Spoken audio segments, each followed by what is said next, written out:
Pemirsa, jamu dan budaya bangsa itu yang kita perbincangkan pada pagi hari ini. Prof. Chandra masih bersama dengan saya pagi hari ini. Prof, ada pernyataannya Prof. Ketika itu ada konferensi internasional, saya kutip di sini, Indonesia secara konsisten mengangkat kesehatan tradisional ke dalam sistem kesehatan nasional. Sekonsisten apa sih, Prof? Pertama alasannya dulu ya. Alasannya ada 3. Nomor 1, kita memang pada kenyataannya kesehatan tradisional ini sudah digunakan lama di Indonesia.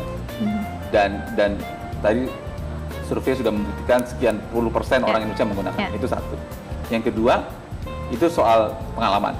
Yang kedua, kita sudah buktikan secara ilmiah, begitu walaupun memang belum besar, tapi kita sudah buktikan secara ilmiah bahwa dia memang bermanfaat secara ilmiah. Itu yang kedua. Dan yang ketiga, saya ulang dari tadi berkali-kali bahwa WHO juga sudah membuat Traditional Medicine Strategy 2014-2023. Jadi dunia juga sudah melihat bahwa peran obat tradisional ini sangat besar. Karena itulah makanya kita berpikir bahwa ini kekayaan budaya kita yang sudah ada. Kita tidak perlu cari lagi, kita tidak perlu mengimpor dari mana lagi, sudah di dalam. Kita buat dia menjadi kuat dan menjadi bagian dari kehidupan kita sehari-hari. Karena itulah kegiatan pernyataan itu keluar, bagaimana kita membuat ini sebagai bagian dari kegiatan kesehatan sehari-hari. Sebenarnya ada beberapa faktor yang bisa diambil dari kacamata tanaman obat dan jamu itu. Nomor 1, yang juga sudah banyak digunakan, bukan buat ngobatin yang sakit, tapi membuat supaya segar. Temulawak, bandrek, sehari-hari gitu ya. Itu sudah jelas banyak orang gunakan.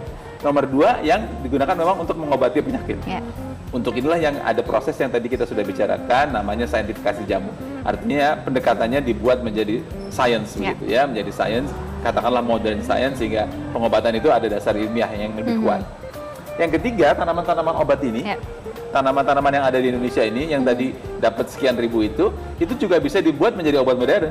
Jadi kita tidak perlu lagi mengimpor dari luar negeri, tapi kita gunakan tanaman ini menjadi obat modern. Ini memang kekayaan kita kok ya, Prof? Dan ini kekayaan kita begitu. Itu hal yang ketiga.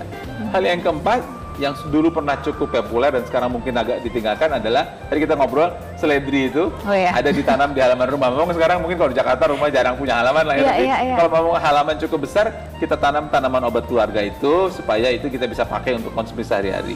Pada daerah-daerah tertentu bukan tidak mungkin itu juga jadi sumber ekonomi begitu untuk membuat macam-macam. Dan yang kelima, ada wisata ya, karena tanaman obat itu besar, luas, dan juga menarik untuk dikunjungi. Wisata kesehatan itu juga berperan. Jadi sebenarnya ada beberapa manfaat yang bisa keluar dari kegiatan tanaman obat dan jamu seperti ini. Nah, Prof, ketika Prof mengatakan bahwa ini harus dilestarikan, ini kekayaan kita. Jadi berarti sebetulnya sekarang terlihat bahwa masyarakat belum sampai ke sana ya, Prof ya? Begini, tadi kita juga sudah bicara sedikit tentang ada sementara pihak begitu yang menyalahgunakan jamu dengan tidak benar, dan jamu kemudian dicampurkan dengan obat-obat yang lain, sehingga akhirnya orang jadi, oh ini yang benar yang mana begitu kan? Nah, itu untuk kita ada beberapa aspek. Aspek pertama memang aspek pengawasan. Ya, Badan Pengawasan Obat dan Makanan saya kira sudah beberapa kali melakukan razia untuk melarang obat-obat seperti itu supaya jamu ini keluar dengan jamu apa adanya sesuai dengan yang dipakai secara leluhur. Itu hal yang pertama. Hal yang kedua, memang orang bicara ini jamu dari dulu sudah lama, sekarang zaman modern begitu kan keluar kan.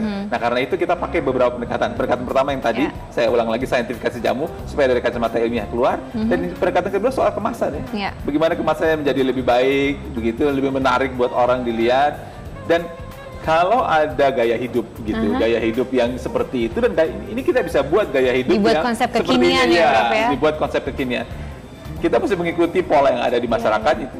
Cara itu yang dipakai sehingga kemudian makin banyak orang yang menggunakan ini. Tapi sekali lagi survei kita mengatakan bahwa orang ternyata menggunakan kok. Orang ternyata menggunakan dalam berbagai tingkatannya. Jadi tugas kami adalah membuat, ya tadi bagus sekali istilahnya, kekinian, supaya ini ikut dengan arus kekinian, tapi konsep budayanya tetap dijaga. Dan tahu juga kegunaan-kegunaannya. Nanti saya akan tanya juga kepada Prof. Jangan kemana-mana, kami akan segera kembali sesaat lagi.